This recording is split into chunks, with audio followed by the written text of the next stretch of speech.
Hey guys, welcome back to Test Your Metal.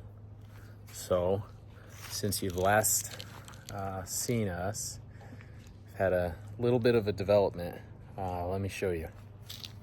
So I may or may not have bought a trailer. This is a military M105A2. These are made to be pulled behind the Deuce and a halves or 5 tons.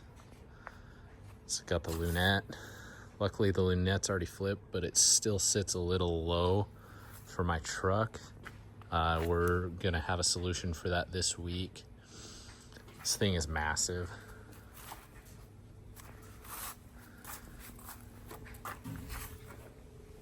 Back of the trailer is about hip height, but it's in really good condition. It's a 1998. It's got some surface rust in some areas, but it really looks like it's sat most of its life. And I got such a good deal on it that went ahead and pulled the trigger.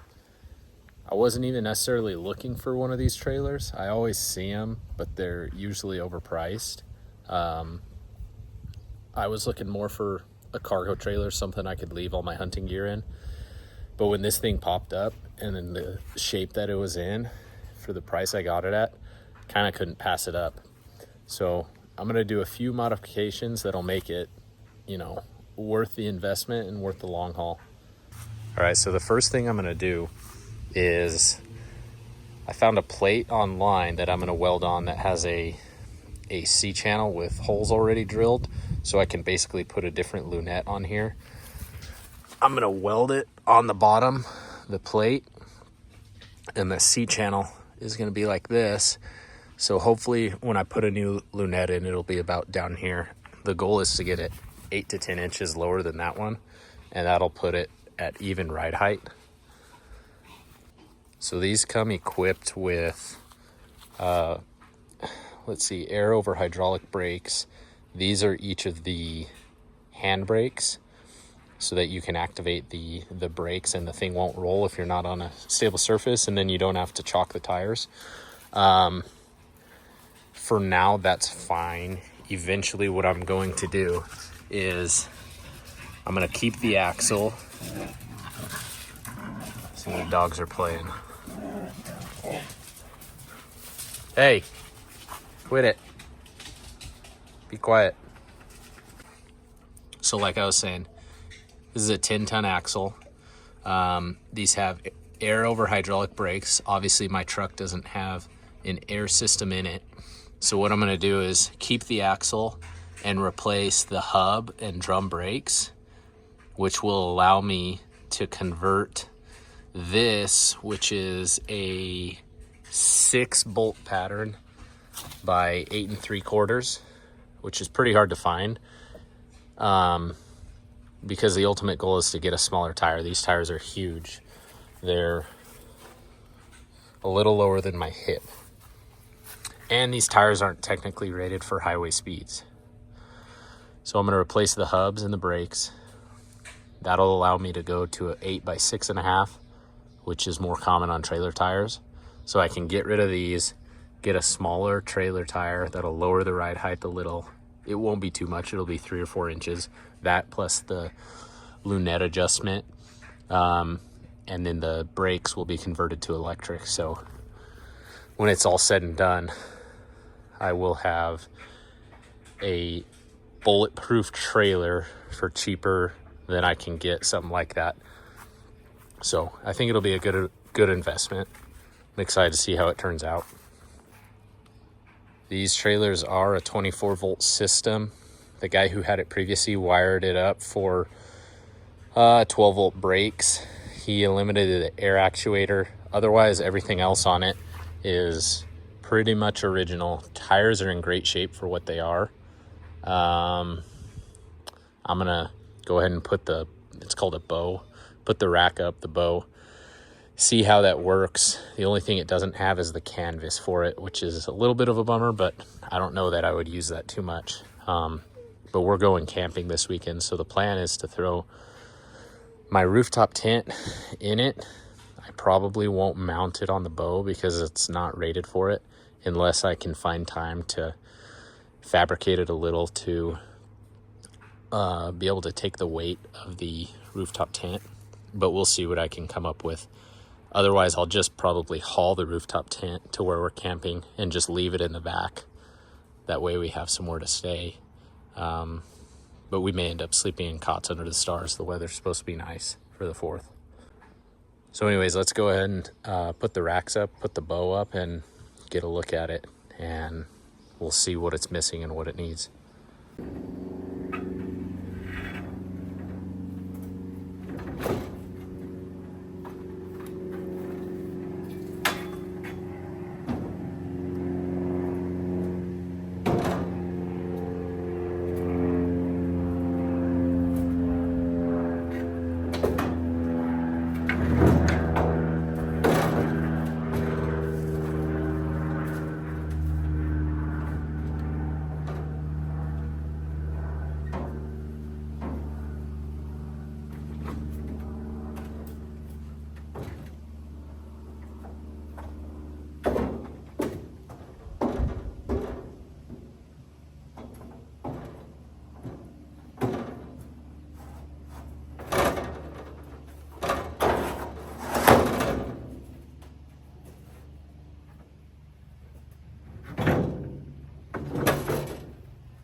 All right, I got the sides up.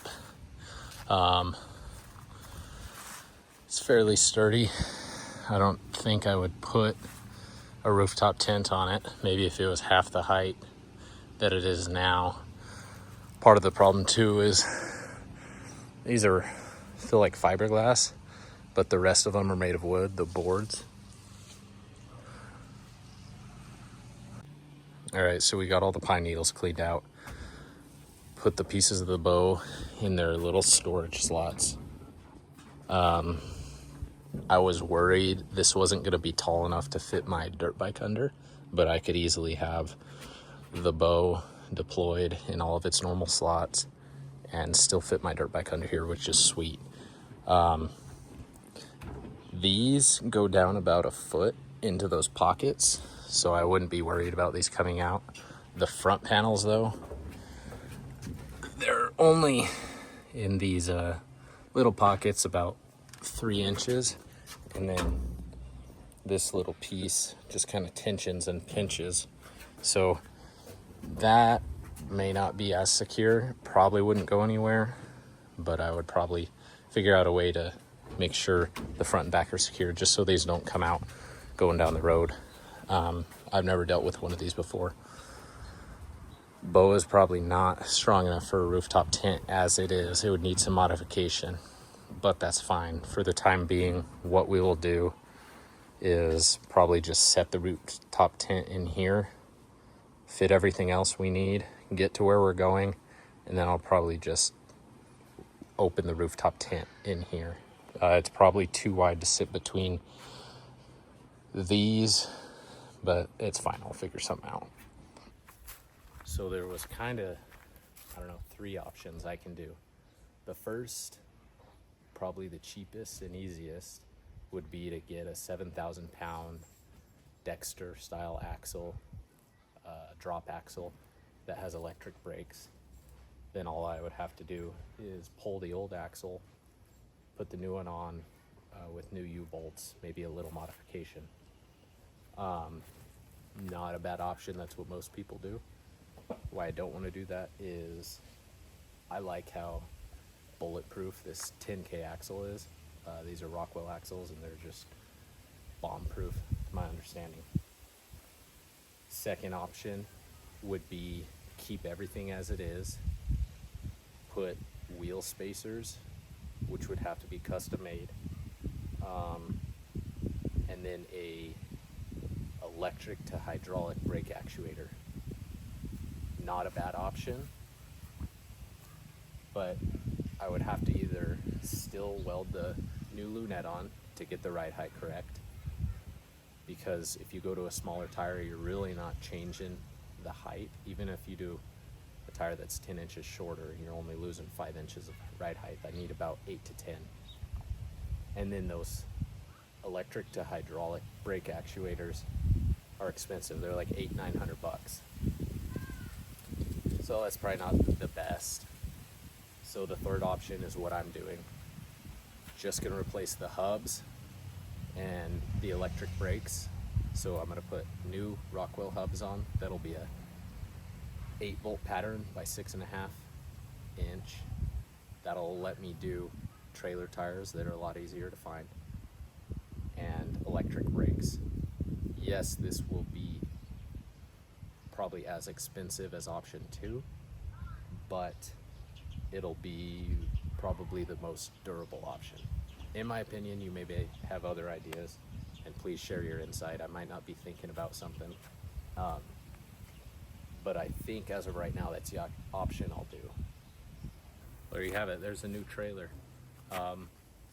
Most people don't like these. They say they're too big, but that's people pulling them with a half-ton pickup or a SUV. I have a 1-ton Super Duty, so I'm not too worried about that. I will be eager to get the new hubs and brakes installed, but we won't do that for this first trip. For this first trip, it's just going to be a matter of welding the new plate and lunette on. And again, I'm not going to load this thing like crazy, so it won't be too much weight, and I'll make sure to bomb that in and weld that real nice. But that's the trailer. Pretty excited about it. Wasn't looking for a trailer, but I think it'll be pretty cool. Let me know what you guys think, and if you have any ideas, things you guys have done with these, I'd be curious to learn, the ins and outs, and if there's anything I should think about or do. Hey guys, welcome back. So it's been a couple days. As you can see, I got the plate and C-channel welded on with the new lunette to drop the hitch about 10 inches. The old lunette was right here going into this hole. I should have recorded it. I was in a hurry. I had an afternoon and I went ahead and welded it on. I haven't welded in about 3 years, you can tell, but this is going to be plenty strong. Again, this tongue weight is maybe only 250 pounds. I mean, it's 250 now with dirt bike and cooler towards the front, so it should be fine.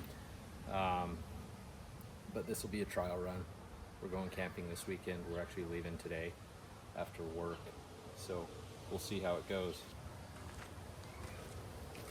So when I thought of this, I had wanted to keep this lunette in this location where it goes, because eventually when we get our Unimog, I figured it would be a good height for it. But as I was thinking about it, I thought this would probably be close to the bumper and just not something I want to deal with. Plus, with this being adjustable, I could move it up. So went ahead and got rid of this. It was a pain in the butt. So it was a pain in the butt. I had to get the angle grinder and cut the castle nut off because I didn't have a socket big enough, and I don't even think I was going to be able to break it anyways. I don't have a big enough breaker bar. Would have liked to save this, but again, I don't really have a use for it, and I'm sure if I really wanted to, I could find another.